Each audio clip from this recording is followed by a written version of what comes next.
You breathe in. The room is quiet, except for the faint hum of your phone charging nearby. Somewhere, a clock ticks, like a soft reminder that time still exists. You think you're living in the 21st century Wi-Fi, coffee pods, electric toothbrushes, but the truth is, you're following medieval rules. You just don't know it yet. You see, civilization doesn't really delete old habits.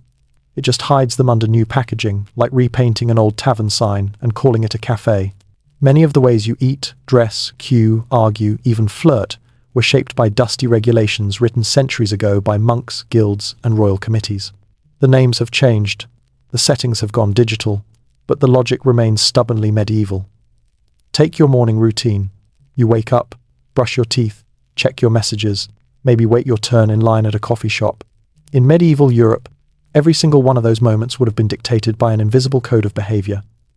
Even the act of waiting quietly was once a moral lesson, not just good manners. Back then, patience wasn't polite, it was godly. If you spoke out of turn, you risked being accused of pride, which was more serious than spilling your latte on your tunic. It's strange, isn't it? You think of the Middle Ages as candlelight and castles, but much of their thinking still hums beneath your fluorescent bulbs.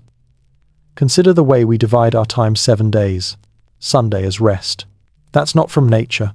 That's from medieval Europe, reinforcing ancient Roman and biblical rhythms. Even your concept of the weekend, a distant echo of church bells signaling the day you were supposed to stop working, at least long enough to confess that you hadn't. Now, here's your first gentle historical fact for the night. In 1095, a French abbot named Robert of Molesme founded the Cistercian order, a movement that prized regularity, order, and time discipline. Every prayer, every meal, every moment was scheduled. Centuries later, that very idea, time divided, tasks measured, clocks ticking, evolved into our modern work schedules.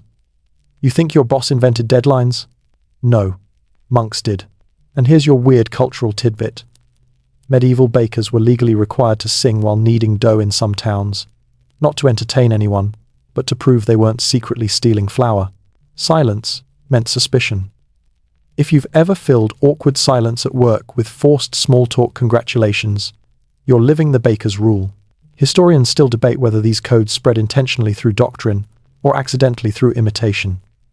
Some believe it was osmosis, the slow seepage of habit, like water through old stone walls. But either way, you still feel it. Every time you apologize for being late, every time you whisper in a library, you're obeying old etiquette ghosts. The thing about medieval people is they loved order but distrusted freedom. Freedom meant chaos, and chaos smelled like heresy. So they invented rituals, routines, and laws that could anchor people in a turbulent world. Sounds familiar, doesn't it? In a modern world drowning in choice, you crave routines too, your morning playlist, your same coffee cup, your little bedtime ritual before sleep. You're not so different from a 13th century craftsman lighting his lamp before dawn. Somewhere in this sleepy continuity lies a strange comfort. The idea that civilization is just one long nap that never fully ends. Dreaming the same dreams, only with better plumbing. You might wonder, why does this matter? Because once you realize how many of your modern instincts were shaped by medieval thinking, you begin to see life not as progress, but as inheritance. You're not living in a futuristic world, you're wearing centuries of old habits like invisible armor. And before we continue this quiet excavation of your own daily obedience to the past, a soft reminder, if this calm little corner of history helps you unwind, consider liking the video, subscribing, or whispering a comment below. Maybe tell me where you're listening from, and what time it is where you are. Somewhere out there, another night thinker might be doing the same. Now, take a breath. Settle into the hum of your own modern monastery, your bedroom. The screen glows like candlelight. The rules are still waiting to be uncovered. Now let's ease into tonight's journey. You wake before dawn, maybe not by choice. The alarm sings its flat digital hymn, and you modern, rational, caffeine-dependent stumble into a rhythm that was invented by monks nearly 1,000 years ago. That's right, your morning routine? It's just a quieter version of medieval monastic discipline, minus the Latin chanting and cold stone floors. In the great cloisters of Europe, monks didn't wake up whenever. Their entire day was ruled by bells, matins before sunrise, lauds as the first light spread over the fields. Work, pray, eat, repeat. A schedule so tight it could have been designed by an anxious manager with a sundial. The idea was simple: time wasn't yours. Time was borrowed from God, from duty, from the community. Wasting it was nearly sinful. Fast forward to you hitting snooze, counting minutes before a meeting. You've inherited that same sacred anxiety, only now it's called productivity. There's a reason your phone keeps asking you to optimize your day. It's the digital version of a monastery bell, convincing you that virtue still comes from being on time. Here's your major historical fact. By the 14th century, mechanical clocks began to appear in monasteries, like street albans in England. They weren't made for convenience, they were built to make sure prayer happened exactly when it should. For the first time in history, humans began to think of time not as sunlight, but as a measurable, enforceable unit. That invention quietly rewired civilization. Without it, there would be no work shifts, no train timetables, no late-night delivery slots. Now, for your obscure tidbit. Some monasteries had sleep monitors, not devices, actual people, assigned monks who walked the dormitories at night to make sure everyone was asleep, not whispering or sneaking off to eat extra bread. In a strange way, they were the original screen time alerts. Imagine living in a world where your bedtime habits were being literally watched over by candlelight and suspicion. Historians still debate whether this obsession with punctuality was purely religious or whether it reflected an early form of economic thinking. After all, a perfectly timed monastery ran as efficiently as a well-oiled workshop. Maybe holiness was just the Middle Ages version of productivity branding. Still, there's something oddly soothing about it. The idea that every hour meant something, that someone, somewhere, was ringing a bell to remind you to stop working or start. You might even envy it, because now, even with all your freedom, you spend your days chasing schedules that don't belong to you. Emails, deadlines, notifications that feel like invisible bells. You're living in your own monastery, except the abbot is an app. You pour your coffee, maybe the modern equivalent of a sacred offering, and sit before a glowing screen instead of an altar. The sound of keys clicking replaces the murmuring of prayers. Somewhere in the overlap, you glimpse the same truth the monks once whispered: repetition is comforting. It creates meaning. Even when the meaning is small, you check the time again. Funny how even your leisure is timed, your lunch break, your bedtime routine, even this video, whispering you towards sleep in carefully measured minutes. The illusion of control, packaged as calm. And yet, perhaps it's not so bad. The monks found peace in rhythm. Maybe you can too. You can almost hear it, the echo of bells from centuries past, rolling gently through your quiet room. Their purpose hasn't changed much. They still remind you that the world moves in circles, not lines. That order, even borrowed order, can soothe restless minds. You sip the last of your coffee, aware that even this gesture, the morning ritual, the silent beginning, is a relic. You've been practicing monastic discipline all along, under the fluorescent glow of modern life. So tonight, as we trace more of these invisible rules, remember, you're not just surviving your schedule, you're part of a tradition of sleepy monks who also wished, in their own quiet way, that the next bell might never ring. And somewhere, softly, it does. You're sitting at your dining table, or maybe your desk, balancing dinner next to your phone like some modern altar of multitasking. You stab a forkful of food, chew, swallow, and say nothing. Congratulations. You're following one of the oldest medieval rules in existence. Do not speak with your mouth full. It sounds obvious now, but in medieval Europe, table manners were considered a moral battlefield. Eating was not just nourishment, it was proof of your character. The way you handled bread, the way you reached for salt, even how loudly you chewed all measured your worth in polite society. Civilization, they believed, began at the table. Back in the 13th century, a man named Erasmus of Rotterdam, yes, the philosopher who would later help shape the Reformation, wrote an entire book on proper conduct. It had delightful rules like, do not lick your fingers clean, use a cloth, and do not speak when chewing, for it is disgusting to behold. He didn't say this because he was cranky. He said it because good manners were seen as the visible shape of inner virtue. Here's your major historical fact. By the late Middle Ages, table etiquette manuals were standard reading in noble courts across Europe.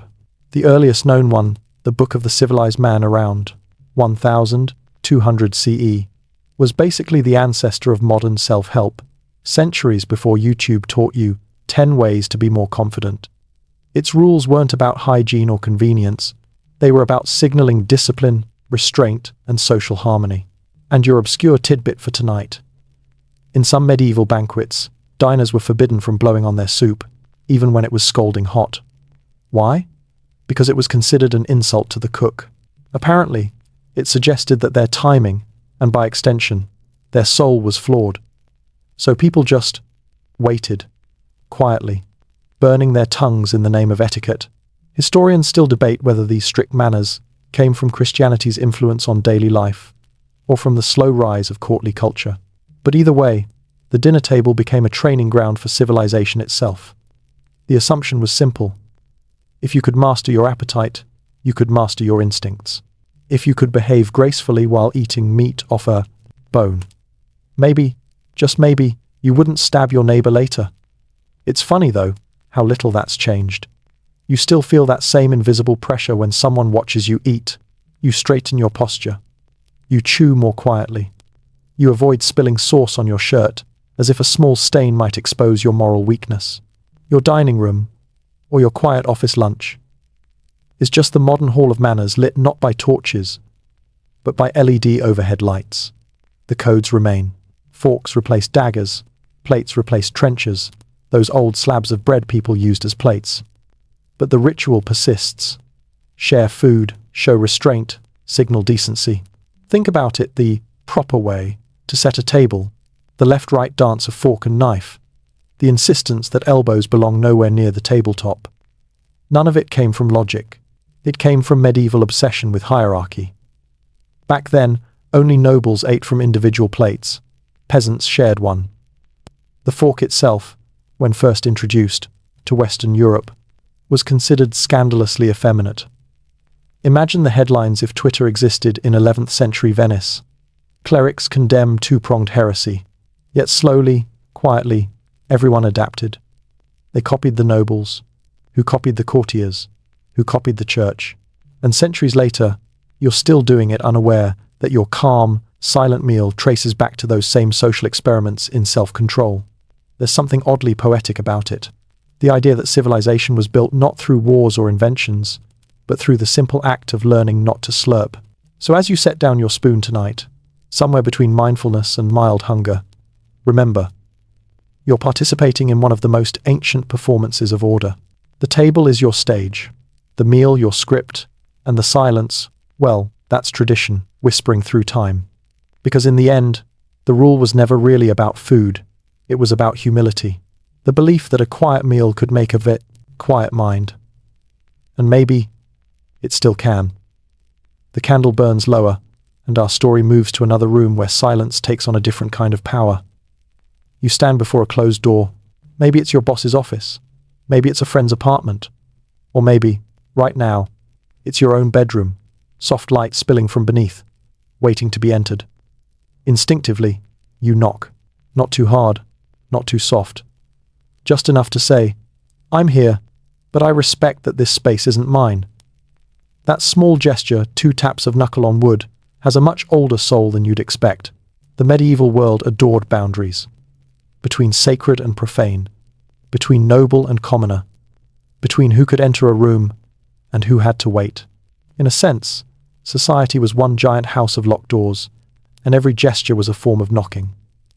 Back in the 12th century, entering someone's chamber without permission could be more than rude, it was a sin. The home was seen as a moral microcosm, a tiny fortress of order in a world that often felt chaotic. The act of knocking became a performance of humility, a way to prove you weren't a barbarian barging in with muddy boots and unwashed thoughts. Here's your major historical fact. In monastic communities, the rule of St. Benedict, written around 530 CE, strictly forbade entering another monk's cell without invitation. Even abbots had to knock.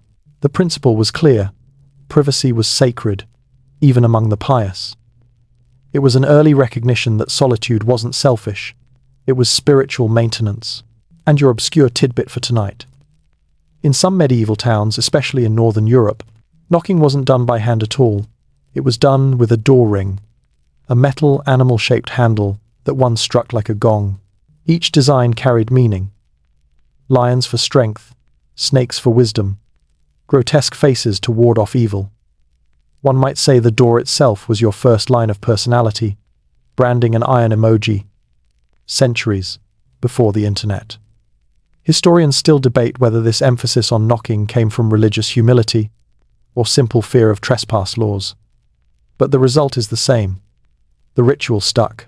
Over time, the act of seeking entry evolved from moral etiquette to social default. Even now, in a world of open floor plans and glass walls, we still perform this small courtesy to signal respect for invisible walls. When you knock on someone's door today, you're echoing that medieval choreography. It's the same unspoken question, may I enter your world? The same heartbeat of caution, the same dance between self and other. It's ironic, though. The medievals built thick wooden doors, iron hinges, and drawbridges to keep the world out. You build digital ones, passwords, lock screens, do not disturb modes. You might not live in a castle, but you defend your peace like a knight guarding a keep. You see, the past didn't vanish, it just switched materials. The wooden door became a glowing rectangle in your pocket. And when you hesitate before sending that late-night text, wondering if you're intruding, you're still, in essence, knocking. The psychology hasn't changed either. That pause, that polite delay, that little breath before entry. It's a recognition that the other person's time and space are sacred. The medievals called it reverence. You might call it emotional intelligence. Of course, they took it further. Even kings had to announce themselves in certain spaces. Imagine that a monarch waiting at a door, knocking gently before stepping into a chapel. It's almost beautiful, isn't it? The idea that respect transcended rank. Now, as you picture that stone halls, candlelight flickering across carved oak, you start to feel how much of that old rhythm still moves through your day. The hesitation before opening an email, the text that starts with, "Hey, you awake?" The quiet moment before stepping into someone else's story. All of it is etiquette built from ancient courtesy. The knock is the sound of civilization reminding itself to be kind. So tonight, when you move from one room to another, perhaps pause for a heartbeat. Feel the weight of the handle beneath your palm. Remember that you're performing a gesture that once held the world together. A small ritual of permission, born in monasteries and castles, now disguised as everyday politeness. And in that stillness between the knock and the reply, you might just hear it. The faint echo of 1,000 medieval doors, opening and closing in rhythm with your own. The latch lifts. The story continues. You step outside.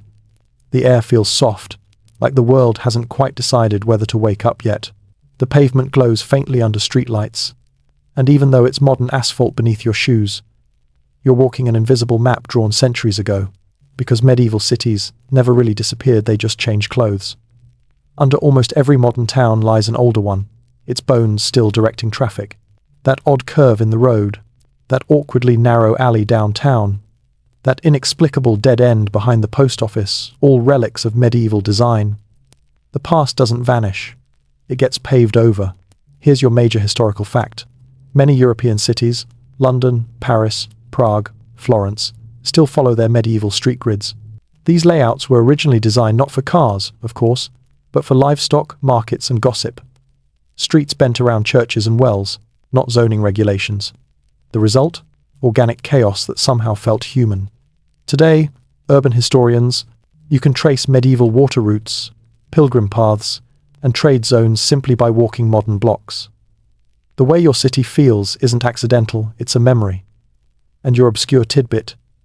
In some medieval towns, the width of a street was determined by how far 2 ox carts could pass without scraping. Unless it was a whisper lane, designed deliberately narrow so lovers could walk close together unseen. That's right, urban planning, by romance. Historians still debate whether those intimate side alleys were sanctioned by city officials or just tolerated as part of life's necessary mischief. But either way, the result remains. You can still feel the shape of human intimacy in the geography beneath your sneakers. You walk on, maybe past a bakery that opens before dawn, or a bell tower repurposed as apartments. But look closer. The rhythm of the street hasn't changed much. People still move in small clusters, pausing at corners to talk. Strangers still nod when their eyes meet. Merchants still set up their stalls, only now their wares glow through screens instead of lanterns. Even the way we use sidewalks has medieval DNA. In crowded market towns, people naturally sorted themselves, vendors to the walls, travelers to the middle, nobles on the right-hand side. It was, in essence, an early traffic system. Today, you still unconsciously walk on the right or left, depending where you're from, muttering in quiet disapproval when someone disrupts the flow. You may think you're practicing common sense, but really, you're enforcing ancient order.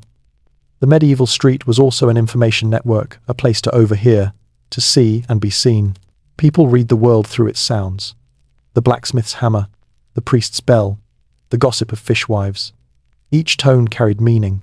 Even now, your brain maps your street the same way through sound cues, light shifts, familiar rhythms. Civilization has always been a choreography of footsteps and echoes. But don't let the charm fool you. Those streets were also rules in disguise. You couldn't just walk anywhere you pleased. Guilds owned corners, churches marked territories, and even beggars had assigned spots. Step into the wrong lane, and you might be accused of trespassing or theft.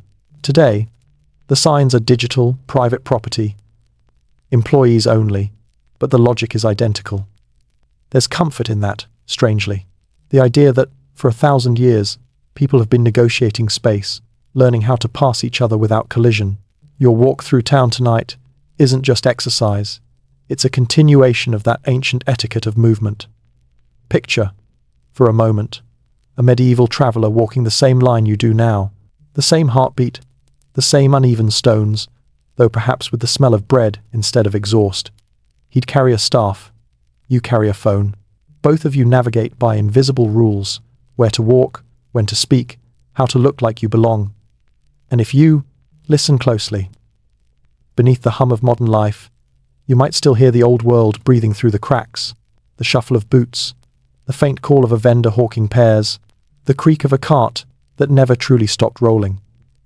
That's the thing about civilization. It doesn't die.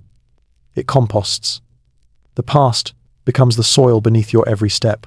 So the next time you walk your street, especially in that half-lit hour between waking and sleep, imagine the centuries walking with you. The monk, the mason, the baker, the gossiping widow, the child chasing a hoop, all there, just a few layers of dust below. And when your steps echo softly against the concrete, remember, it's not just sound, it's history, politely reminding you that every path you take was once a rule someone else followed first. The road bends, and so does time. The lamps flicker, and another forgotten rule waits just ahead. You sit in front of your glowing screen, the modern hearth, the blue flame of our age. The light spills across your face, gentle and cold, like a candle made of algorithms. You scroll, you watch, you listen, and somewhere in that quiet ritual, this nightly offering of attention, you're echoing the same behavior that once defined the medieval household, gathering around the light. You see, before electricity, light wasn't just brightness, it was permission to exist. People worked by sun, prayed by bell, and rested when flame allowed. The candle wasn't just utility, it was a symbol of control over darkness, and by extension, over fear. And though your lamp runs on volts instead of tallow, the psychology remains identical. You still cluster near light to feel safe, connected, human. Here's your major historical fact. In the 14th century, most European households followed a lighting curfew. Town criers or church bells would signal when to snuff out candles, partly to prevent fires, but also to enforce moral discipline. Staying awake after dark, they warned, led to sin, gambling, gossip, or worse, unchaperoned conversation. Entire towns dimmed themselves at once. Imagine. Every night, at the sound of a bell, the medieval world collectively exhaled into darkness. And your obscure tidbit, candlelight was once thought to reveal truth. Some believed that flickering flames could expose lies during confession or courtship. If the candle danced wildly while someone spoke, superstition said the soul was restless or guilty. In a way, you might say, Our modern lie detector tests are just sterile versions of staring into the same trembling light. Historians still debate whether these candle customs came from religion or practicality. But one thing's clear, the medieval night wasn't just a time of rest. It was an experience. With no electric hum, no headlights or screens, darkness felt infinite. People described it as alive, filled with whispers, prayers, and imagination. And here you are, centuries later, holding the same vigil, only now, the candle is your phone. Its light wakes you when it should lull you. Its glow defines the border between day and night, far more than the sun does. It's your companion, your priest, your storyteller. And like the candle, it consumes something precious each time it burns. Only now, it's your attention, instead of wax. But there's beauty in that continuity too. Think of how families once gathered around a single flame. They'd talk softly, tell stories, mend clothes, hum songs too quiet for daylight. That intimacy, that slow rhythm, it's not gone. It's just changed form. Your late-night videos, your quiet playlists, your sleepy documentaries, they're all digital bonfires for solitary pilgrims of the modern age. The candle taught us something profound. Light doesn't just reveal the world, it gives shape to time. A flame burns down, a clock ticks, a video buffer shrinks, each one a small ritual of impermanence. You feel that same melancholy, comfort when a battery fades from 20 to 1%. It's an old lesson. Nothing glows forever. Of course, the medievals took their lighting rules seriously. A servant caught burning extra candles without permission could be fined. Wax was expensive, an economic luxury, and a spiritual metaphor. Too much light was wasteful, even suspicious. They believed some truths belonged only to daylight. You, too, ration your light. You dim screens at night, not out of superstition but instinct. Your body remembers the old rhythm, darkness for rest, light for vigilance. Even when you ignore it, your mind whispers, it's time to sleep. The monks called that hour compline the completion. So perhaps, as your screen glows softly in the quiet room, you can imagine it as something sacred. A small, humming candle connecting you to centuries of night watchers. Scholars writing by flame. Pilgrims tracing prayers into the dark. Lovers whispering secrets beneath a wick's slow sway.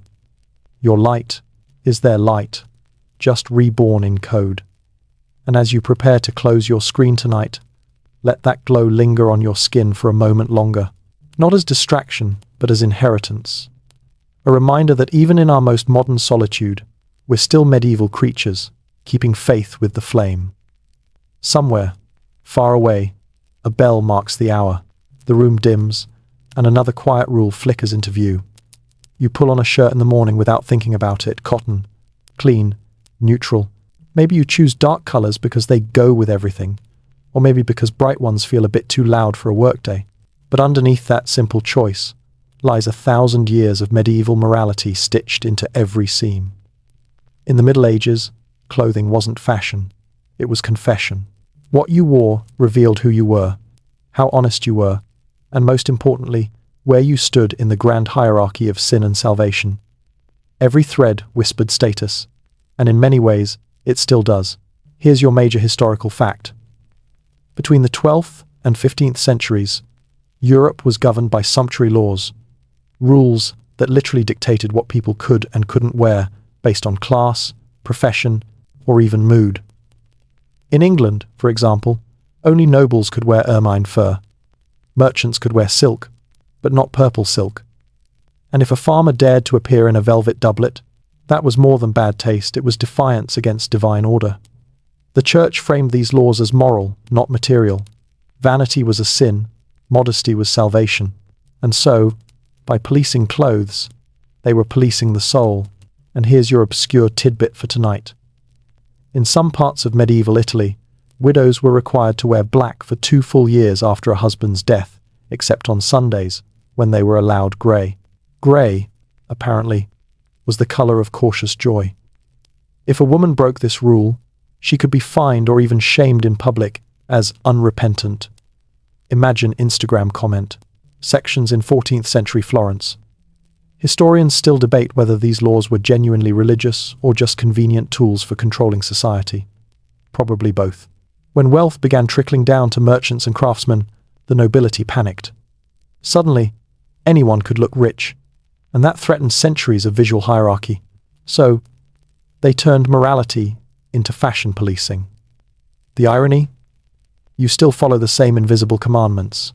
Suits in offices, black for funerals, white for weddings. The notion that certain clothes are respectful didn't come from modern taste. It came from medieval theology. The idea was that outer form reflected inner virtue. A tidy tunic, a clean robe, a well-laced bodice, all signs that your soul was in order. Even your casual wear owes something to this heritage. The phrase, Sunday best, came from the requirement to wear clean, unstained garments, to mass proof that you honored God enough to do laundry. And if you've ever dressed up for a job interview, or felt guilty wearing pajamas to the grocery store, congratulations, you've internalized the same doctrine of dignity. But it wasn't just about hierarchy. It was about fear. The medieval world was obsessed with transformation people, pretending to be what they weren't. The church warned that the devil disguised himself in beautiful clothing, and by extension, so could you. Identity was moral territory, which makes you wonder, in your era of curated online profiles and filtered selfies, have we really changed? Or have we just digitized the costume? Sometimes, when you walk through a crowd, you can almost see the echoes of those old categories. Black suits moving like monks, teenagers in rebellious colors like miniature heretics, uniforms that signal obedience, wealth, service. Even the word uniform comes from the same Latin roots as order. And yet, there's something endearing about this continuity. Humans have always dressed to belong. A medieval peasant tied a belt just so. You adjust your hoodie strings. It's the same instinct to signal, softly. I understand the code. The monks who first stitched habits believed their robes made them invisible to vanity. The irony, of course, is that we now call our favorite clothing lines brands. In the old world, that word meant something burned into flesh or fabric to mark ownership. And in a way, your wardrobe still brands you just a little more politely. So as you fold your clothes tonight, or hang tomorrow's shirt on the chair, imagine the long shadow of those quiet tailors, the laws they obeyed, and the souls they clothed. You're part of that same ritual, still dressing not just the body, but the story it tells. Because whether you wear silk or sweatpants, your outfit still whispers the same medieval truth. The world is watching, and modesty is the oldest fashion there is. The candle burns low again. Somewhere, a seam loosens, and we step softly into another. Rule 1. Stitch not in fabric, but in faith. You hesitate before sending a message. You rewrite a caption. You delete a tweet that felt a little too honest. You tell yourself it's about being professional or polite. But underneath that instinct, beneath centuries of self-correction, is one of the most powerful medieval rules of all, the control of speech. Back then, words weren't just words, they were acts. Speaking too freely could get you excommunicated, fined, or if you were spectacularly unlucky, burned. The medieval mind believed that language had weight, that saying something gave it life. Silence, on the other hand, was safety. And though you might live in an age of comments and podcasts and open mics, the habit of censoring yourself runs deep. Here's your major historical fact. By the 13th century, England and much of Europe had developed strict blasphemy laws. Taking the Lord's name in vain wasn't just bad manners, it was illegal, to offense. The punishment could include a public whipping, fines, or being forced to wear an iron collar that read blasphemer. The church's goal was simple: make language sacred again. Words were gates between heaven and chaos, and only the disciplined could hold the keys. Now, your obscure tidbit. In medieval France, it was considered vulgar to say, "I swear by God" in public, so people started inventing euphemisms like "by Saint Golly" or "by my faith," which slowly evolved into phrases like golly, gosh, and gee. Yes, your grandmother's gentle exclamations are the cleaned-up descendants of medieval blasphemy. Historians still debate whether this linguistic policing was purely religious or also political. After all, keeping people cautious with their words conveniently discouraged rebellion. If speaking your mind was dangerous, silence became survival. But what's fascinating is how that legacy endures. You don't fear the Inquisition. Anymore you fear saying the wrong thing. The social consequences have changed shape, but not spirit. We've simply traded the confessional booth for the comment section.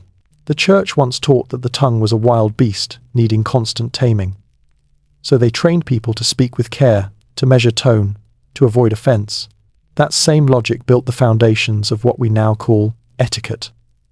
The pause before replying, the apology before disagreement, the instinct to soften truth with small talk. It's all linguistic armor forged in medieval fear of sin. Even the rhythm of conversation carries their imprint. In monasteries, speech was rationed. Monks were allowed to speak only at certain hours. Some developed entire systems of silent gestures to communicate at meals, thumb and finger signals that looked like choreography. When you send a single emoji instead of a sentence, you're reenacting the same quiet code. Expression without transgression. Think about the phrases you still use. Watch your mouth, hold your tongue, bite your lip. Each one is centuries old, born from a culture that believed words could build or damn. The idea that restraint equals virtue is one of the most durable moral exports from the medieval world. And maybe there's a strange comfort in that. After all, every society eventually rediscovers the same truth. Noise isn't wisdom. The more we can say, the more we crave the grace of saying less. Silence becomes a luxury again. You lean back from your glowing screen. The room is still. You think of all the words you didn't send today, the ones that stayed in drafts, the half-formed jokes, the unsent replies. In a way, those silences connect you to the monks who once traced their thoughts in candlelight and erased them before dawn. Both of you protecting peace through restraint. So the next time you edit yourself, don't just feel censored, feel historical. You're carrying forward the oldest art of civilization, choosing which truths are worth the breath it takes to speak them. Because in every age, wisdom has sounded the same, like a whisper that almost wasn't said at all. The night deepens, the voices fade, and the rules of silence prepare to teach us one more lesson before sleep. You stretch, yawn, and settle into your bed, the most ordinary of actions, yet one that would make any medieval scholar nod approvingly. Because even your bedtime is inherited obedience. You don't just sleep when you want. You sleep by rhythm, by ritual, by centuries of social choreography, about when, how, and why rest should happen. The Middle Ages didn't invent sleep, of course, but they organized it. They gave it structure, morality, and meaning. Rest was never just physical, it was spiritual. And oddly enough, you still follow many of those same rules, though they're now disguised as sleep hygiene tips. Here's your major historical fact. In the medieval world, people didn't sleep once per night. They practiced segmented sleep. After sundown, most went to bed for a few hours. The first sleep then woke around midnight for a quiet hour or two of prayer, reflection, or quiet mischief, before returning to the second sleep until dawn. The church even blessed this habit.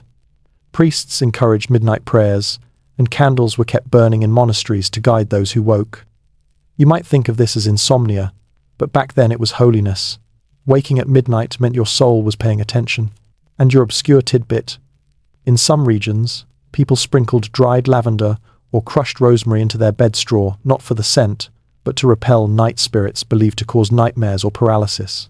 It was a ritual equal parts medicine and magic.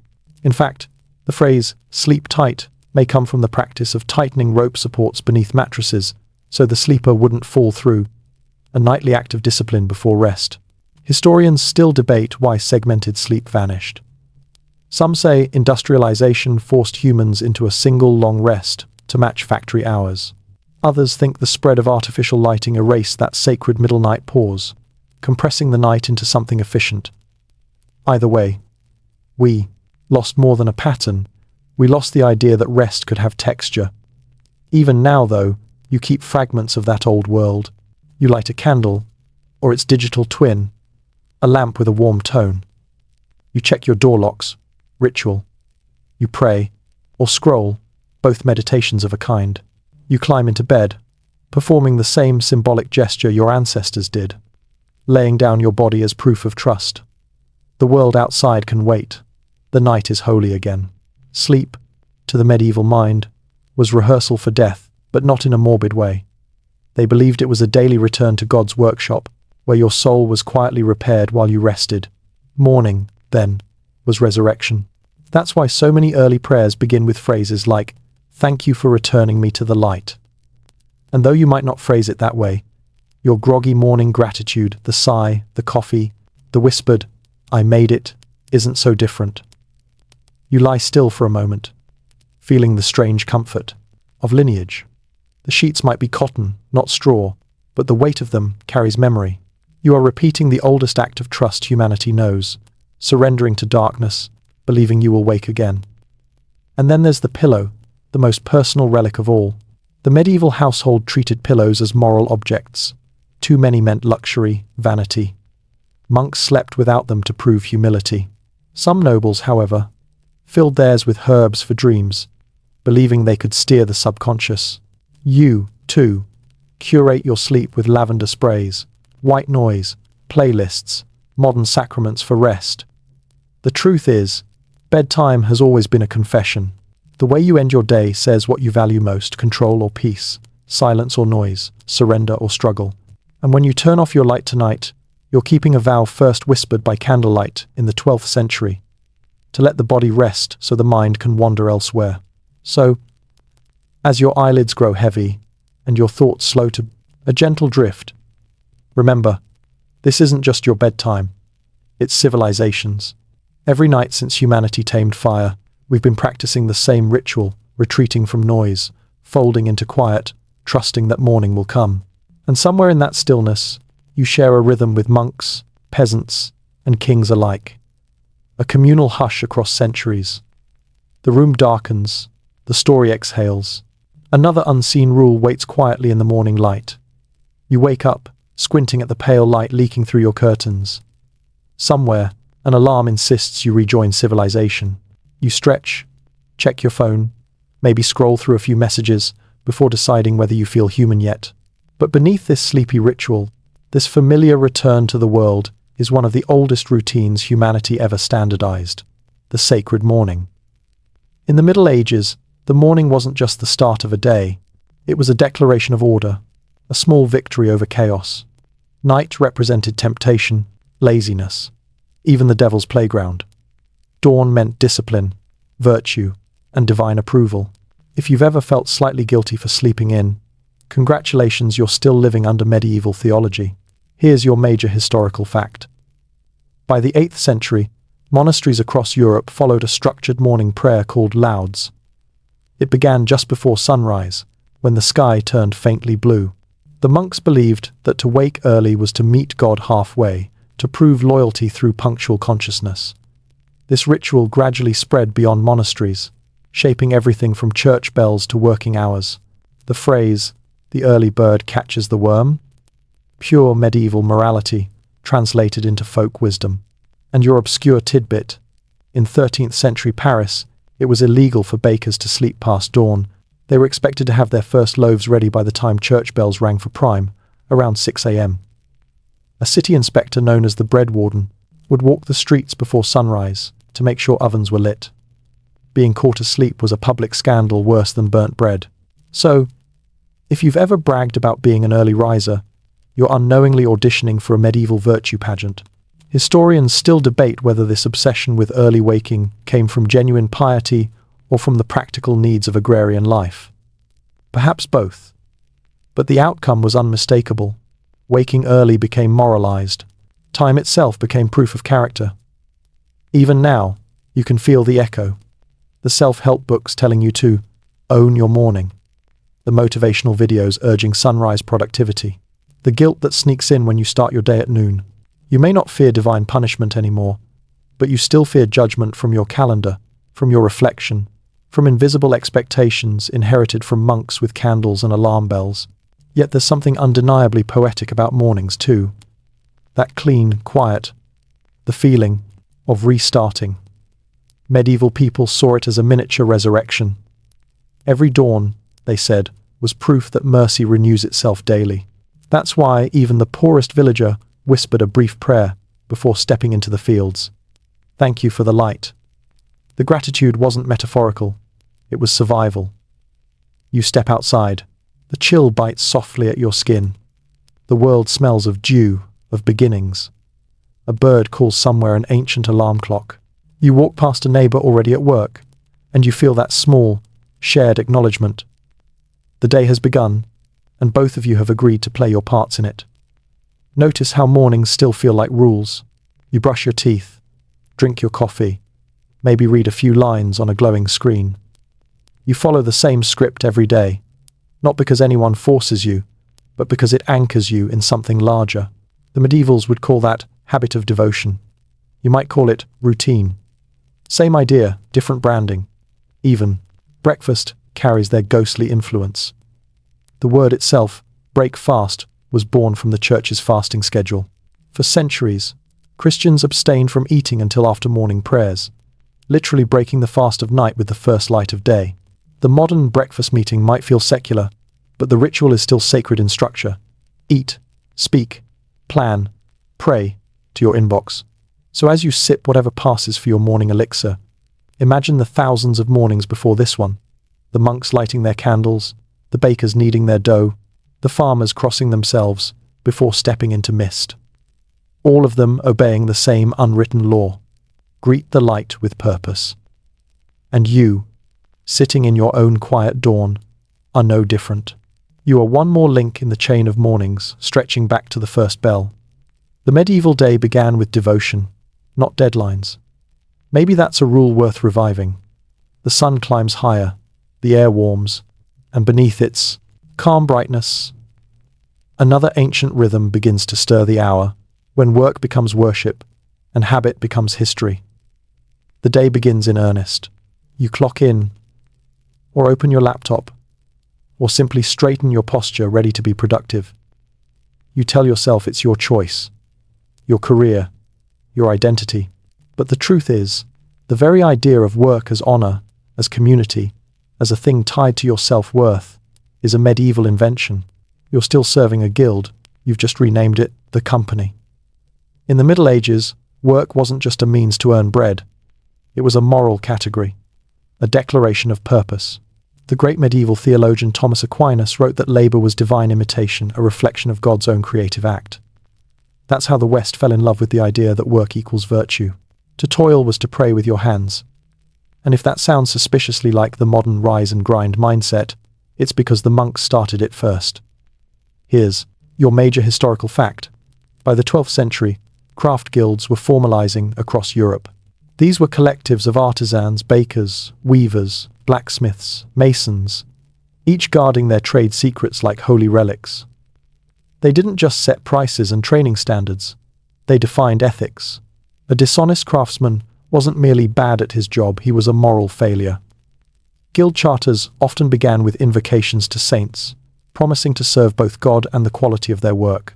And your obscure tidbit: in the stonemasons' guilds of England, apprentices were forbidden to whistle while carving, not because it was distracting, but because whistling was thought to call spirits into the stone.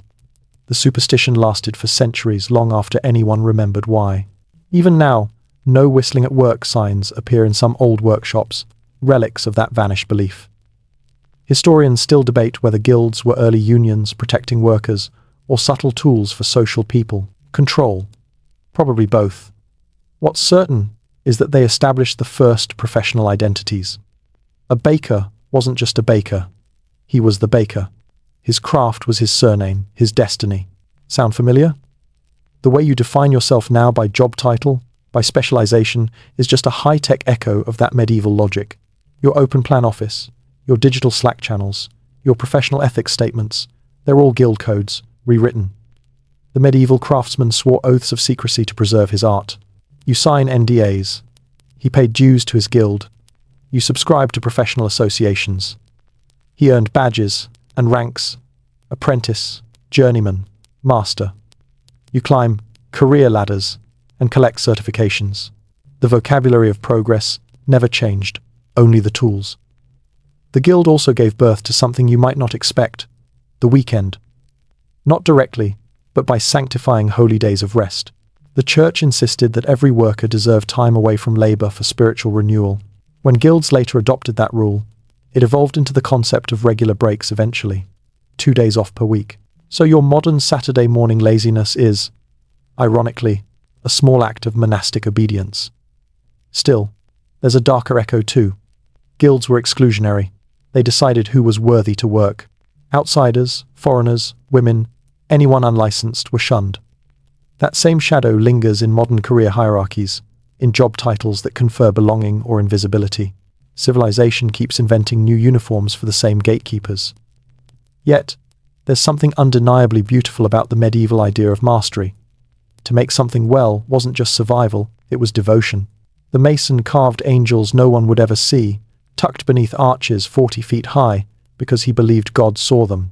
You, too, leave invisible details perfect alignment in a design file, a sentence rewritten just because it sounded better. The audience may never notice, but the instinct to craft with reverence lives on.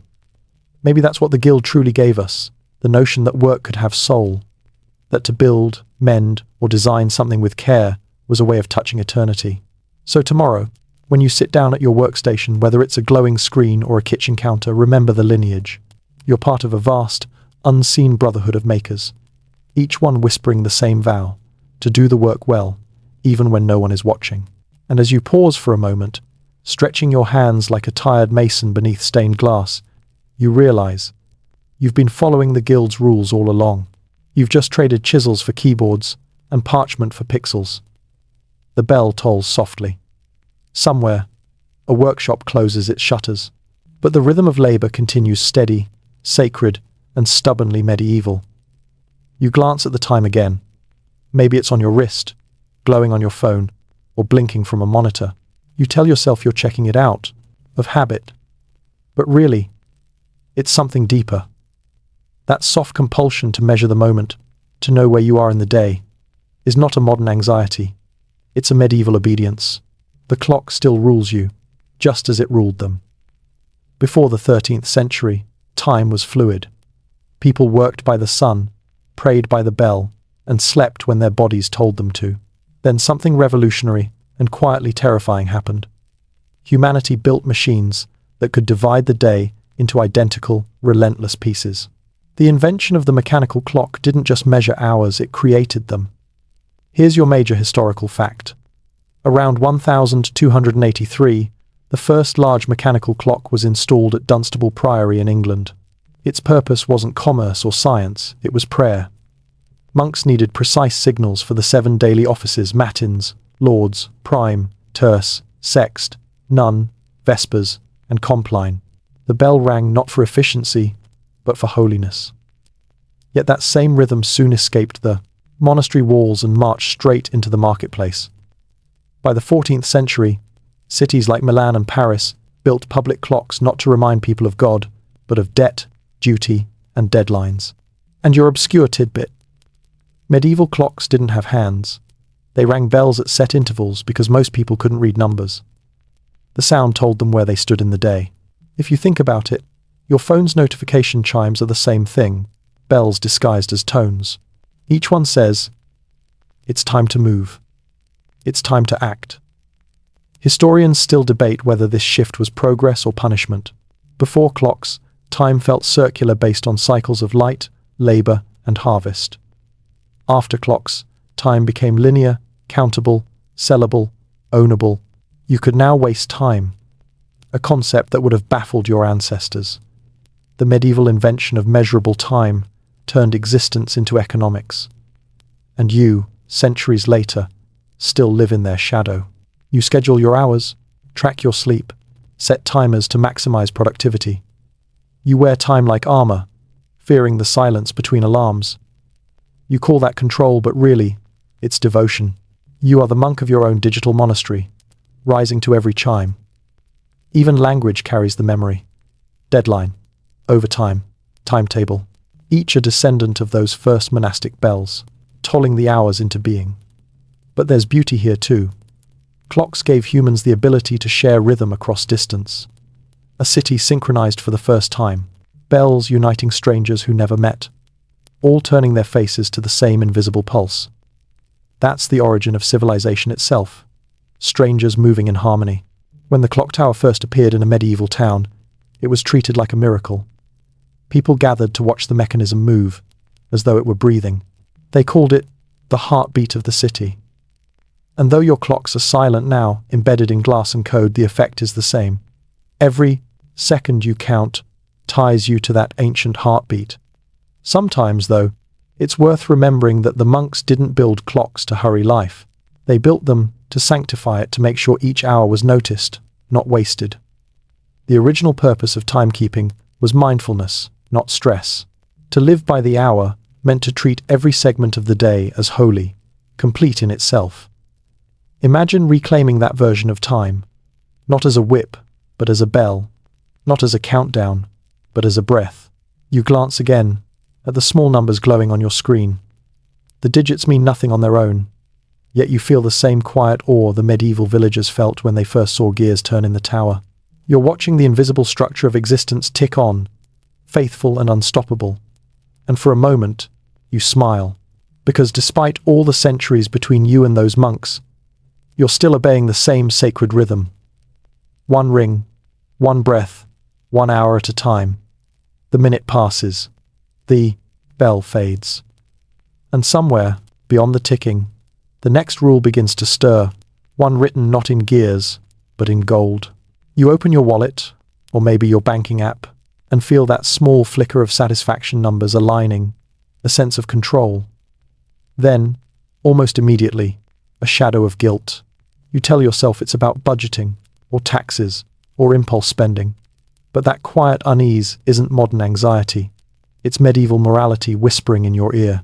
Because for most of history, money was a sin that society reluctantly learned to love. The medieval world distrusted wealth deeply. Gold was seductive, yes, but dangerous. The church taught that profit without labor was a form of theft.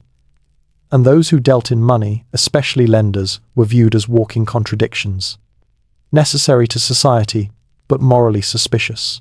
Even today, when someone talks about filthy rich or clean money, they're echoing that 1,000-year-old fear that fortune somehow contaminates the soul. Here's your major historical fact. In 1179, the Third Lateran Council officially condemned usury, the act of lending money with interest, as a mortal sin.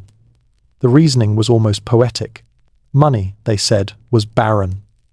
It couldn't breed naturally, so interest was unnatural growth.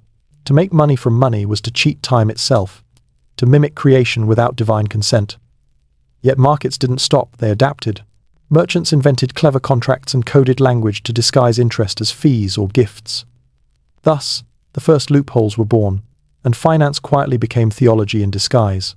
And your obscure tidbit: in some medieval towns, bankers were forced to live on the outskirts, literally outside the city walls. They could lend to others, but were barred from holding civic office. People used to say their coins sang differently, as though the metal carried the echo of guilt. Oddly enough, those same city outskirts became the first financial districts centuries later. Wall Street still carries that ironic name. Historians still debate whether the church's hostility to money slowed progress or preserved morality. Some say it kept greed in check. Others argue it merely outsourced it, shifting the sin to other hands. Either way, the emotional residue remains. That strange blend of shame and pride you feel when earning or spending, that's medieval DNA. Even your modern language can't quite shake it. Debt comes from the Latin debitum, meaning something owed to God. Credit comes from credere, to believe. Your financial life is still written in the vocabulary of faith. Your salary is your daily bread. Your debts are your confessions. You might think the age of divine finance ended with coins, but look around. The icons changed. The ritual didn't. You still kneel before glowing altars. ATMs, checkout counters, investment apps, each promising absolution through transaction. Money buys freedom, comfort, reputation, but the more you have, the more you worry about deserving it. Medieval merchants felt the same. They donated chapels, sponsored frescoes, and funded pilgrimages, all to balance the scales of spiritual accounting. You might call it philanthropy. They called it penance. And yet, beneath all the superstition, there was tenderness in how they viewed wealth, as something that should circulate, not hoard. Coins passing hand to hand were compared to blood through veins, keeping the body of society alive. Maybe that's why generosity still feels instinctively right. When you tip, gift, or share, you're reenacting the medieval cure for greed. Movement instead of stagnation. You glance again at your balance, feeling that old contradiction, security tinged with guilt. The numbers look impersonal, but they're not. Each one carries an echo of sermons and marketplaces, of goldsmiths muttering prayers before counting coins. Money has always been both salvation and temptation, a mirror of what we value most. So tonight, when you close your wallet or swipe your final purchase, remember, you're part of a 1,000-year negotiation between faith and desire. You are both the monk and the merchant, praying for peace while chasing prosperity. The coins may have turned digital, but the confession remains the same. The sound of an ancient bell returns, faint and hollow, as though struck inside a vault, and from that echo of gold and guilt, another quiet rule glimmers into being the one about who deserves what and why. You lock your door, cross the street carefully, stop when the light turns red, sign a digital contract, pay a fine you didn't quite agree with, and tell yourself it's order, not obedience. Civilization, not control. But the truth is simpler and older. You are still living under medieval law. Only the parchment changed to pixels. Back then, justice wasn't about fairness, it was about fear. The point wasn't to make you good. It was to remind you that someone, somewhere, was always watching. In medieval Europe, guilt wasn't discovered through evidence, but through signs, omens, oaths, ordeals. People believed that truth wasn't in the facts, but in divine performance. Here's your major historical fact. Until the 13th century, European courts commonly used trial by ordeal. If accused, you might be forced to plunge your arm into boiling water or carry hot iron. If your wound healed cleanly, God had proven your innocence. If not, well, apparently, he had spoken otherwise. It wasn't abolished until 1215, when Pope Innocent III finally declared that priests should not preside over such tests. Yet even after it ended, the idea lingered that innocence was something you proved through suffering. And your obscure tidbit: in some regions, people tested honesty by eating consecrated bread. The ritual was called the corzend. The accused would swallow a small piece of holy bread. If they choked, they were guilty. Imagine a medieval courtroom where divine justice was basically a choking hazard. Some chroniclers claimed even dogs could detect guilt, leading to bizarre cases where the accused and a hound stood trial together.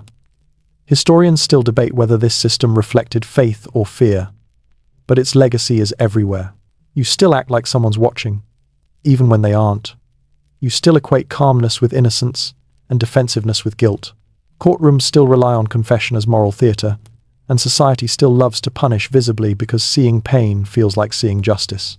Your modern laws pretend to be rational, but they still hum with the same old faith. That order is fragile, and humans must be disciplined into goodness. Think of it: fingerprints, surveillance cameras, ID cards, all built on the same premise that your nature is suspect until verified. You're still a sinner until proven otherwise. Even the structure of law echoes its medieval roots. The concept of common law in England grew directly from feudal oaths, promises sworn before God and witnessed by neighbours. The word verdict itself comes from veredictum, to speak the truth. And truth then meant divine will, not human reasoning. The entire system was born from prayer, disguised as process.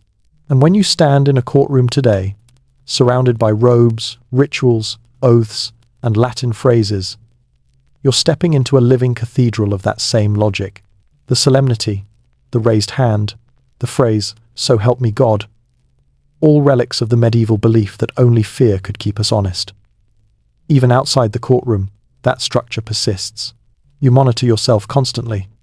The polite apology, the unspoken rules of speech, the invisible punishments of reputation.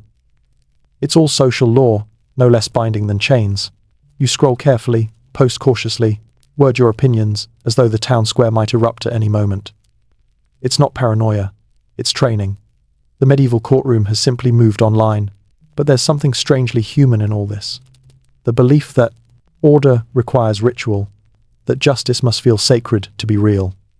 Perhaps that's why we still love the sound of the gavel, the echo of judgment, the comfort of rules that promise someone is keeping track. And maybe that's why the idea of total freedom feels terrifying. Because deep down, you suspect that without law, some law, any law, people wouldn't be kind, they'd be medieval again. You lean back, feeling the faint weight of centuries pressing through invisible chains, contracts, taxes, policies, promises. All of it designed not to trap you, but to keep the world from unraveling. So the next time you mutter about rules or red tape, remember, you're reciting prayers from the oldest legal scripture there is. The words have just become polite. Outside, a bell tolls again, slow, deliberate. The same sound that once called peasants to curfew, and now marks the hour for your digital deadlines. And somewhere, in the hum of order, another quiet rule waits in the shadows, the one about power, and who gets to write it. You scroll through news feeds, glance at politicians on screens, CEOs in suits, popes in white, influencers with millions of followers. And though the crowns have turned into microphones and the thrones into cameras, you're still living in a kingdom. The rituals changed, the hierarchy didn't. The medieval world never really lost its kings. It just rebranded them. In medieval Europe, power wasn't something you earned. It was ordained. Monarchs ruled not because of talent or votes, but because God supposedly said so. The church called it the divine right of kings, a celestial resume with no expiration date. The peasants might grumble, but disobedience wasn't just rebellion. It was blasphemy. And while you may think democracy erased that belief, modern life still whispers the same story. That authority, prestige, and charisma are signs of destiny. Here's your major historical fact. In 1302, Pope Boniface VIII issued a decree called Unam Sanctam, declaring that every human creature is subject to the Roman pontiff. It was the peak of divine hierarchy, a world where salvation required obedience, and disobedience meant damnation. Secular kings copied the model. From coronation ceremonies to golden seals, rulers styled themselves as God's chosen vessels. That language still echoes every time a leader says they've been called to serve. And your obscure tidbit: when medieval kings rode through towns, subjects were forbidden to look directly at them. Not out of humility, but superstition. People believed a royal gaze could bless or curse. In some places, even the dust from the king's horse was collected and sold as relics. Power wasn't metaphorical, it was contagious. You can still see the ghost of that instinct today in how people react to fame. The trembling hands at concerts, the hush in a boardroom, the small bow of posture in the presence of influence. Historians still debate whether divine kingship was propaganda or genuine faith. But its legacy survives in your behavior. When you speak to someone important, your voice softens. You adjust your language, your tone, your smile. It's not fear, it's muscle memory, passed down from centuries of bowing. Even your politics still follow the script of monarchy. You expect leaders to embody virtue, not merely policy. You crave stories of their humility, their courage, their tears. You want them to be flawed yet chosen saints with press teams. And when they fail, you don't just critique them, you dethrone them. The modern cancelling of power is a digital version of public beheading, swift, symbolic, and oddly cleansing. The workplace hierarchy, too, mimics feudal order. Titles, offices, corner rooms. They're just renamed castles. The chain of command, corporate ladder, board of directors. Each one descends from medieval court structure. The CEO has courtiers, middle managers are stewards, interns are pages, learning the etiquette of servitude. And just as in the old days, survival depends not only on skill, but on favor. But there's beauty too, in how humans reimagine authority. The medieval world taught that kings ruled by divine grace, yet people still found ways to resist with laughter, song, and satire. Jesters mocked kings with immunity. Troubadours slipped truth into poetry.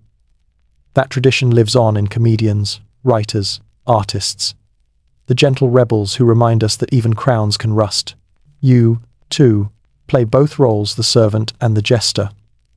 You obey the systems around you, while quietly mocking them. You laugh at bureaucracy, roll your eyes at politics, but still wake up and pay tribute to the invisible kingdom of deadlines, taxes, and trending topics. You're a loyal subject, but not a silent one. Perhaps that's progress. The medieval world built its thrones on fear. Yours builds them on consent. You can leave the kingdom if you like, though most people don't. Power, after all, feels safest when it wears ceremony. So next time you see a leader standing under spotlights, or a billionaire making promises that sound suspiciously divine, pause for a moment. Listen for the echo beneath the applause. It's the sound of the old world clearing its throat, whispering, "Long live the king." You smile, because deep down, you know the truth. Every throne is borrowed, every crown eventually melts, and even the loudest rulers fade into quiet, just as the medieval ones did. Outside, the city hums like a living court. Neon replaces torches, the banners are digital, but the hierarchy endures, shining faintly beneath the noise. And in its flicker, another old rule begins to take shape, the one about faith, and what we still choose to worship. You might not go to church on Sundays, you might not cross yourself, or pray before meals, or believe in miracles. But if you've ever whispered a wish into the dark, knocked on wood, checked your horoscope, made a New Year's resolution, or believed that everything happens for a reason, you're still practicing medieval faith. You've simply replaced altars with algorithms. Because faith, at its heart, isn't about theology. It's about pattern, about wanting to believe the chaos means something. The medieval mind lived entirely inside that pattern. Every sound, every illness, every crop, every storm, it all had divine choreography. And though you call it the universe now, the story hasn't changed much. Humans still can't bear a world without intention. Here's your major historical fact. By the 13th century, the church had woven a total system of meaning. Birth, marriage, death, even weather, were tied to sacraments and saints. There was a patron saint for nearly everything. Sailors had Street Nicholas, students had Street Catherine, even toothaches had Street Apollonia. It was less a religion than a cosmic customer service. Directory. You didn't ask for miracles, you filed a request through the proper heavenly department. And your obscure tidbit. In some medieval towns, people tied written prayers to pigeons' legs, believing the birds could deliver them skyward. The practice was called angel post. If a bird didn't return, it was said your message had been received. 1,000 years later, if you still do something remarkably similar, sending messages into the digital void and watching for a little blue checkmark of acknowledgement. Historians still debate whether medieval faith was born from ignorance or awe, but perhaps it was both. They didn't separate the sacred from the scientific. They saw mystery as a form of truth. A storm wasn't weather, it was communication. A fever wasn't random, it was a moral whisper. Their world was thick with intention. And though your modern life seems rational, you still crave that same density of meaning. You trust in unseen systems, electricity, Wi-Fi, the stock market because they promise order. You obey invisible forces, algorithms, trends, luck because they reward your devotion. When your phone freezes, you restart it. When life collapses, you say, maybe it's for the best. Both gestures are prayers for restoration. Even your rituals of optimism echo theirs.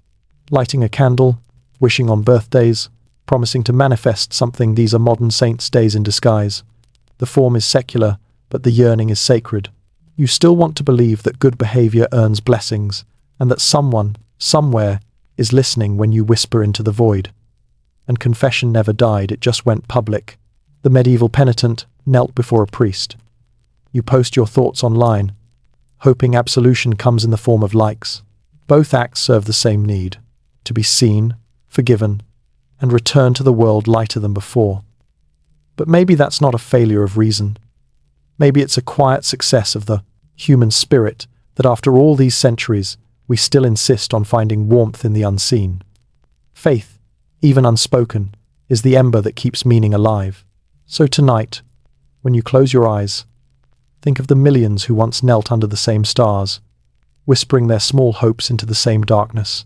Their words rose with candle smoke. Yours rise through circuits. But the gesture is identical.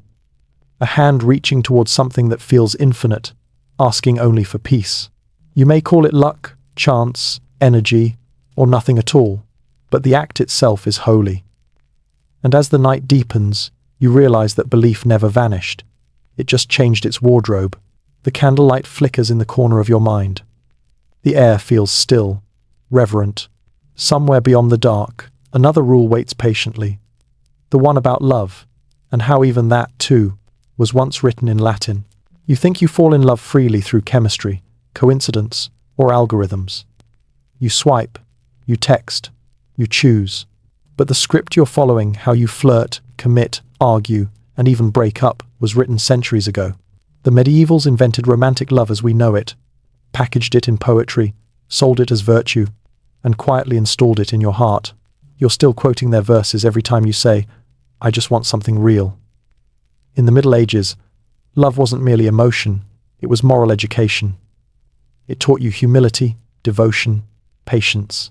The troubadours of southern France, those wandering poets of the 12th century, coined the term fin amour, refined love. To love someone nobly meant to elevate your soul, to suffer beautifully, to prove loyalty through restraint. It wasn't about marriage. It was about worship. And somehow, that's still what you crave. The feeling that love should both break you and save you. Here's your major historical fact. The idea of courtly love began in aristocratic courts around 1150 CE. Nobles, especially women, transformed desire into ritual. A knight would pledge himself to a lady, perform good deeds in her name, and ask for nothing physical in return. The reward was emotional purity, not possession. Over time, that theatrical longing migrated into popular culture, shaping Western ideas of romance forever. Every grand gesture, every love conquers all storyline, every playlist of yearning lyrics owes something to those first poets reciting under candlelight. And your obscure tidbit, in 13th century Germany, there were literally love courts. Groups of noble women gathered to hear cases about romance. They would rule on matters like whether a man had loved truly or whether a lady's rejection was justified. Their verdicts weren't legally binding, but socially they carried immense weight. Imagine a medieval version of online relationship advice columns, except written in verse and sealed with wax. Historians still debate whether courtly love liberated or imprisoned emotion. On one hand, it honored passion as something sacred. On the other, it confined it to performance. But either way, its grammar persists. You still equate love with proof through texts, gifts, apologies, grand confessions. You still measure devotion by suffering, patience, and sacrifice. You've inherited a template that says love must be earned, not simply felt. Even your language gives it away. Crush, heartbreak, faithful, devoted. Every word comes from the medieval marriage of piety and passion. The act of falling in love became a kind of spiritual discipline, an acceptable way to experience transcendence without stepping inside a church. And it worked. You still worship at its altar. When you wait for someone's reply and feel your pulse quicken. When you daydream in inconvenient hours. When you ache for closure or redemption, you're practicing the old religion of love, the same one sung by troubadours in gardens of stone. Of course, the church itself tried to tame this wildfire. By the 13th century, marriage had become a sacrament, love's energy rerouted into obedience. Weddings were less about passion and more about property, alliances, and salvation. But even within those strict rules, people found ways to sneak their feelings in carving initials into pews, exchanging secret tokens, whispering promises over candlelight. You do the same now, hiding emotion in emojis, playlists, and unread drafts. Love, for all its modern gloss, still follows the medieval pattern. Confession, devotion, temptation, penance. You meet, you idealize, you stumble, you forgive. The pattern is ancient. Because it works, it turns chaos into story. And maybe that's why, despite centuries of progress, love still feels holy. Because to truly love someone, to risk heartbreak, to choose tenderness again and again, is an act of faith. The same faith that once made knights kneel before ladies, that made monks write secret poems they'd never read aloud. You smile, thinking of someone. Your chest tightens with that quiet ache that has crossed 1,000 lifetimes. Maybe this, too, is inheritance not from blood, but from belief. Because when you whisper, "I love you," into the dark, you're reciting the oldest prayer ever written. The candle sputters. A soft wind moves through the old halls of feeling. And from somewhere behind it, another rule begins to stir, the one about art, and why we still need beauty to survive. You scroll through images, playlists, short clips, the world's endless gallery at your fingertips, and somewhere deep inside, you still ask the same question people whispered in cathedrals 800 years ago. Is it allowed to be this beautiful? Because beauty, in the medieval world, was not innocent. It was dangerous. It could lift the soul toward God or drag it toward sin. Artists weren't celebrated rebels. They were anxious servants, trying to praise creation without accidentally worshipping it. Every curve of a statue, every shade of stained glass, had to obey both theology and taste. And though you now call art expression, that same invisible permission still lingers. Here's your major historical fact. In 787 CE, the Second Council of Nicaea settled a furious debate known as the iconoclast controversy.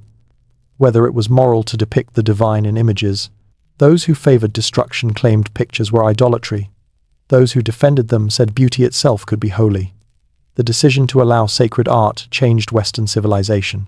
Without it, there would be no Renaissance, no museums, no cinema, no glowing screens that tell stories in light. And your obscure tidbit. In some medieval scriptoria, monks deliberately made small mistakes when copying holy texts an extra swirl, a misaligned letter, because they believed only God could make something perfect. To err slightly was to acknowledge humility before the divine. It's a quiet superstition that still shapes design today.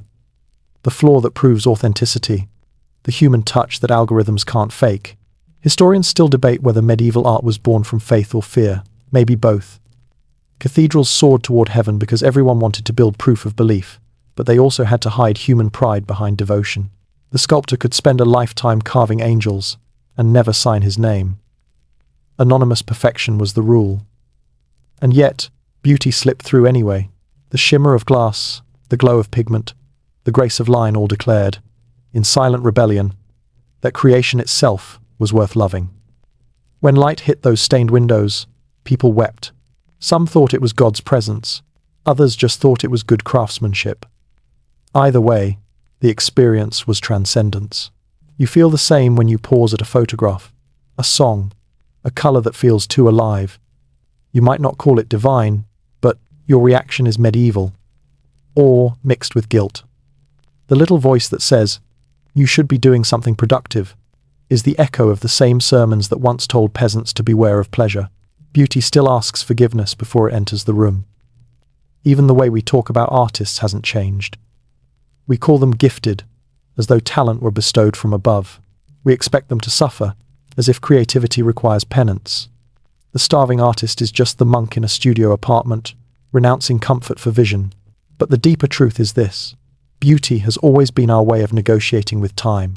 The medieval mason carved gargoyles that no one would ever see, high above the nave, because he believed that something unseen could still matter. You post sketches no one likes, hum melodies no one hears, take photos no one will keep because something in you still believes the act itself sanctifies the moment. Maybe that's why every civilization that fears collapse turns back to art. When everything feels fragile, beauty becomes a kind of prayer, the only proof that the human spirit is still intact. So next time you look at a piece of art, ancient or digital, don't just admire it, listen to it. Under the pigments and pixels, you'll hear the same confession whispered by those long-dead painters and builders. Forgive us, Lord, for making something lovely. And perhaps the answer, carried quietly through the centuries, is always the same. That's why I made you. The candlelight flickers over stone and color. The hum of creation softens into silence. And beyond the hush of beauty, another ancient rule begins to breathe, the one about death, and why we still try to make peace with endings. You don't think about it much, but it's there quietly beneath every plan, every photograph, every calendar entry. You scroll past the topic quickly. You joke about it. You use words like legacy and wellness. But the truth is the same one, whispered in every medieval chapel. You're afraid of dying, and you're still trying to outwit it. The medieval world lived face to face with death. It wasn't hidden in hospitals or softened by euphemism. It walked the streets. It rang church bells. It sat beside you at dinner. People greeted each dawn knowing it might be their last. Yet they were not obsessed with despair, they were obsessed with preparation. To die well was the greatest art of all. You still chase that art, only now it wears the language of self-improvement, closure, bucket lists, and life hacks. Here's your major historical fact. In the 14th century, the Ars Moriendi, The Art of Dying Well, became one of the most widely copied books in Europe. It offered guidance for meeting death calmly. Confess your sins, forgive your enemies, release your possessions, trust in grace. It was a manual for courage. Every copy included woodcuts of demons tempting the dying, and angels, reminding them to hope. Today's therapy guides, meditation apps, and mindfulness for anxiety courses are quieter versions of the same handbook. How to stay brave when the lights go out, and your obscure tidbit. In some medieval towns, people hired sign-eaters, poor souls who, for a small payment, would eat bread and drink ale placed on a corpse's chest. They believed the meal absorbed the dead person's sins, freeing the spirit for heaven. It was a grim kind of charity, eating guilt, so others could rest. The modern equivalent, perhaps, is the way we confess online or tell strangers our secrets, hoping someone, somewhere, will absorb a little of our fear for us. Historians still debate whether the medieval fixation on death made people morbid or merciful. Maybe both. Constant reminders of mortality didn't crush joy, they sharpened it. Bells for funerals were also bells for weddings. The same church that buried you also baptized your children. Life and death shared the same space, and that closeness made meaning urgent. You, on the other hand, live in an age that hides death behind passwords and curtains. Bodies disappear into systems, grief becomes private, and immortality sells by subscription. You back up memories to clouds, freeze eggs, take supplements that promise cellular renewal. You call it progress. The medievals would call it denial. But look deeper. Beneath the fear, there's still ritual. You light candles on birthdays of the gone, visit graves, save old texts, whisper goodbyes into photographs. You're keeping the same conversation they did, trying to stay connected across the veil. Death remains what it always was, a relationship, not an event. Even your phrases echo theirs. Rest in peace. Gone to a better place. Passed away. Each one is a linguistic softening, a polite bow before mystery. The medievals painted skeletons, dancing to remind themselves that life was temporary. You use filters and nostalgia for the same reason to make the transient feel tender. Maybe that's not cowardice. Maybe it's love refusing to let go. The monks carved skulls into their desks, not out of horror, but to remember how precious each moment was. You glance at your reflection in a dark screen and, for a flicker, feel the same humility. This doesn't last, so I should be kind while it does. When the time comes, centuries from now or sooner than you'd like, you'll follow the same choreography as they did. Breath, pause, surrender. The only difference is the soundtrack. And yet, there's a strange peace in knowing that death is the one medieval rule no one ever broke. It's the one law that makes all others meaningful. So you exhale, letting the thoughts settle like dust on candle wax. You don't have to outsmart death tonight. You just have to acknowledge that you inherited it, and somehow that means you inherited life too. The wind hushes against the window. The candle gutters low. Beyond, the quiet, another old rhythm begins to stir, the one about memory, and how the dead never really leave the room. You stand in your room, surrounded by quiet relics, photos on a shelf, old messages in your phone, clothes that still smell faintly of someone gone. You call it sentiment, nostalgia, clutter, but it's not. It's ritual. It's medieval. You are curating your own little chapel of remembrance, just as they did. Because long before psychology named it grief, the medieval world treated memory as sacred architecture. To forget was not healthy. It was heresy. The dead were not gone, they were simply invisible guests whose presence demanded acknowledgement. You didn't move on. You made room. Here's your major historical fact. In the 12th century, the Church formalized All Souls' Day, a day devoted entirely to praying for the dead in purgatory. Families lit candles, rang bells, and left bread and ale at graves, believing the warmth of the living could comfort the cooling souls.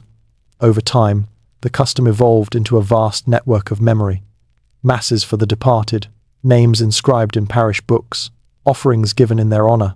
It wasn't about sadness, it was about continuity. The living and the dead were partners in the same story. And your obscure tidbit? In some parts of Central Europe, people baked soul cakes, small sweet buns marked with crosses. For each cake eaten, one soul was believed to rise from purgatory. Children went door to door offering prayers in exchange for these cakes. Centuries later, the tradition would quietly transform into trick-or-treating, a modern echo of feeding memory through ritual. Historians still debate whether medieval remembrance was comforting or manipulative, a way for the church to monetize mourning through paid prayers. But that cynicism misses the deeper truth. People needed continuity more than logic. They needed to believe that love could cross the boundary of time. You still do. You light candles for anniversaries, keep voicemail recordings you can't delete, revisit playlists that belong to someone else.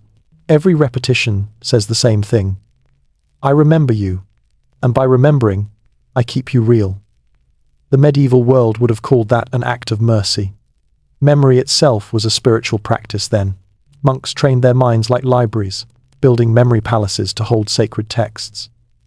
They believed remembering was a form of prayer, a way to participate in eternity.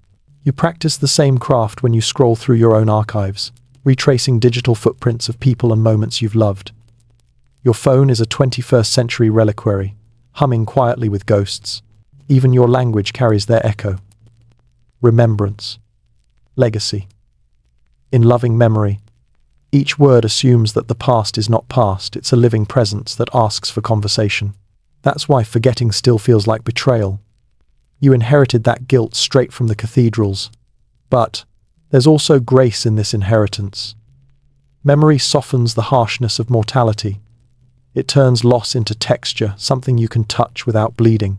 Medieval families believed their ancestors watched over them, guiding crops, births, decisions. You may not believe in guardian saints, but when you pause before doing something risky and think of someone who once advised you, you're following the same logic. The living consult the dead, because wisdom never dies. Of course, modern life tries to make memory tidy. Closure is the word you're supposed to chase a clean ending, a sealed vault. But medieval memory refused to close. It lingered. Bells rang every November for souls still halfway home. Maybe that's a better model. Not erasure, but coexistence. The past as companion, not burden. So tonight, as you sit in the dim light, think of the people you carry, their laughter, their advice, even their mistakes. Imagine them not as gone, but as faint candle flames, flickering just beyond the veil, still warming your room. You keep them alive simply by refusing to stop speaking their names. That's all remembrance ever required, and perhaps that's the truest inheritance of all. To make peace with loss not by letting go, but by holding gently. The candles gutter lower, the room hums with old names, and out of that glow rises another ancient instinct, the need to gather, to eat, to celebrate life before the darkness returns. You eat, you drink, you laugh with friends, and whether it's a birthday, a wedding, a reunion, or just a Friday, you are reenacting one of humanity's oldest survival spells, the feast. Because the medieval world taught that when people gather to share food, they aren't just celebrating life, they're holding back death, if only for an evening. In medieval Europe, every meal was a moral event. Food was not private, it was performance, theology, and social glue. To eat together was to affirm that the world still made sense. Bread, wine, salt, these weren't ingredients, they were symbols. And though your plates are cleaner now and your music louder, the soul of the feast hasn't changed. It's still about gratitude, memory, and the illusion, blessed illusion, that nothing ends as long as someone's still eating. Here's your major historical fact. By the 10th century, Christian Europe had organized the calendar around feast days, holy days of communal eating, suspension of labor. There were more than 100 every year. The church understood what rulers sometimes forgot. People need permission to rejoice. Festivals for saints, harvests, weddings, or simply breaking the fast, punctuated the monotony of survival. The rhythm of deprivation and abundance wasn't just economics, it was spiritual balance. And your obscure tidbit. In parts of England and France, villagers once performed the Feast of Fools each January, a carnival where peasants dressed as bishops and clergy mocked themselves. They sang, drank, and parodied sermons. It was irreverent, chaotic, and oddly approved by the church for centuries. The logic was simple. If you let people laugh at order for one night, they'd obey it for the rest of the year. In short, medieval humor management. Historians still debate whether these feasts were genuine liberation or controlled rebellion. But their purpose was clear: to remind the weary that joy was a moral duty, not an indulgence. In a world of famine and plague, celebration wasn't denial, it was defiance. And here you are, centuries later, doing the same. You clink glasses to life, toast to absent friends, eat cake to mark time.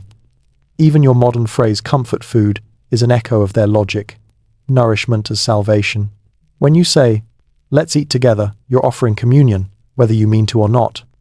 The shape of the feast changed, but not the script. The long table became a dining room, a pub, a restaurant, a picnic, a chat room. The candles became string lights and phone screens. The loaf of bread became pizza, the chalice a coffee cup, but the underlying ritual remains.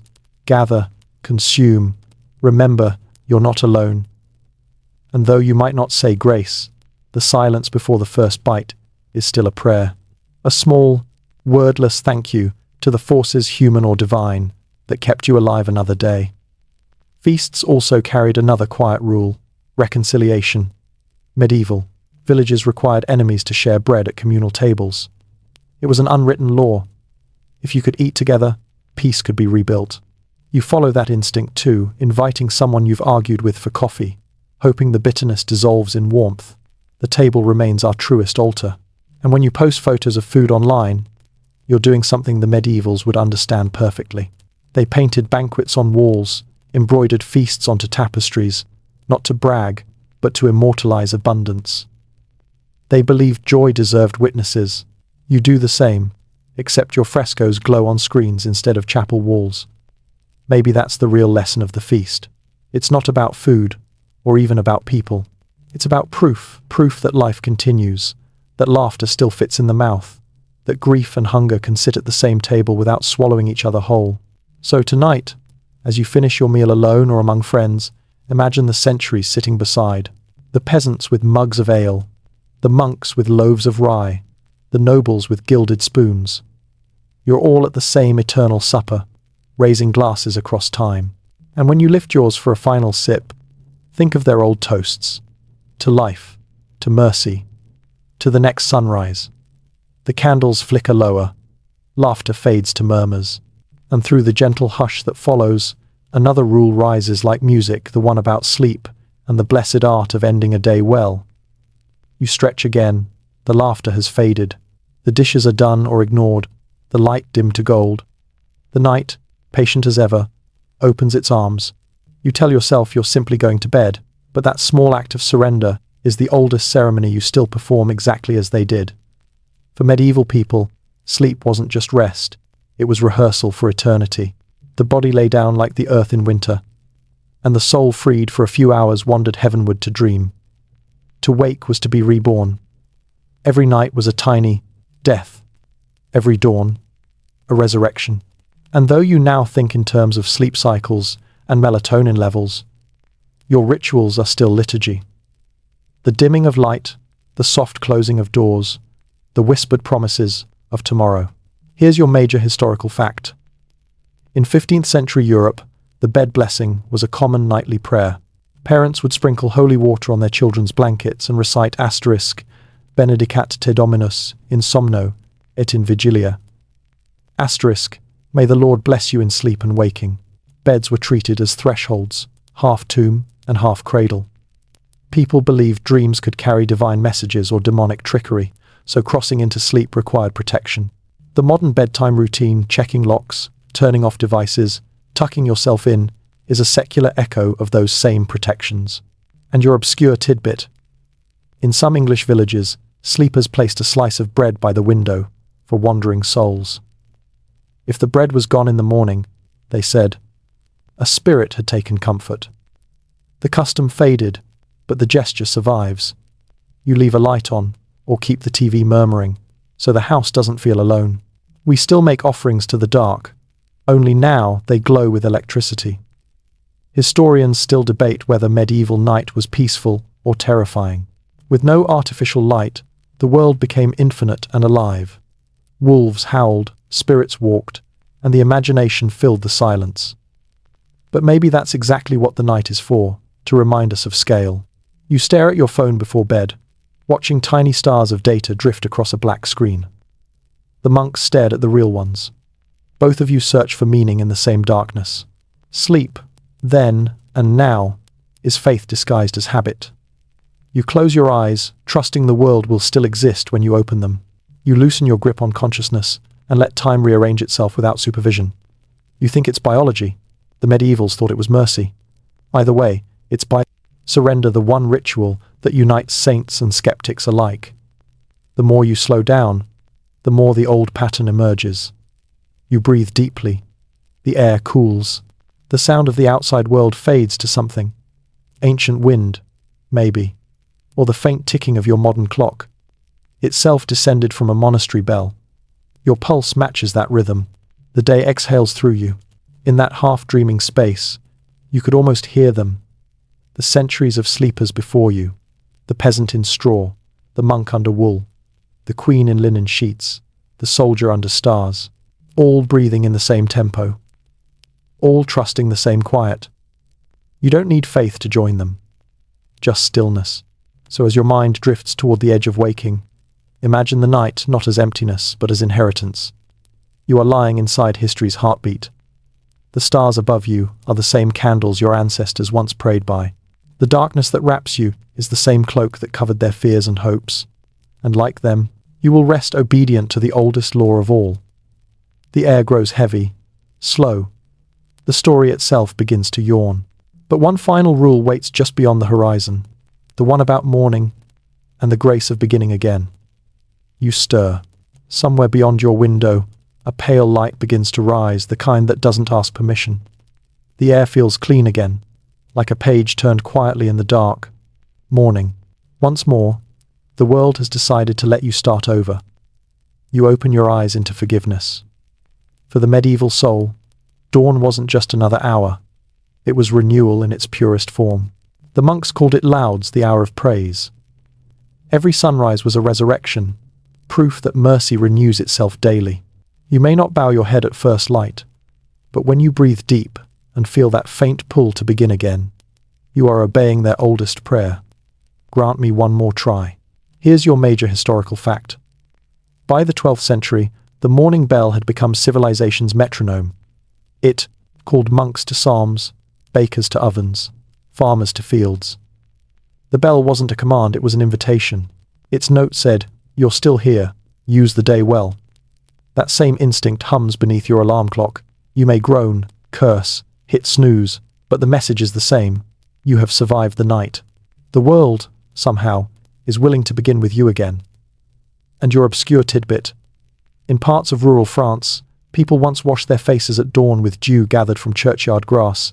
They said it cured melancholy and woke the soul. Centuries later, you still do something like it, splashing water on your face, opening the curtains, stepping into light, as if rinsing away the ghost of yesterday. Historians still debate whether the medieval fixation on daily rebirth was superstition or psychological wisdom. But maybe they understood something we've nearly forgotten. That redemption isn't a grand event. It's rhythm. It's the ordinary mercy of another morning. You stretch beneath your blanket. The familiar sounds begin. The hum of traffic, a kettle, birds negotiating the day. They are your bells now. You rise, not because you have to, but because everything around you is quietly insisting that you can. In this fragile, luminous hour, even your mistakes seem lighter. The anger, the doubt, the tiny humiliations of the previous day, they lose their teeth.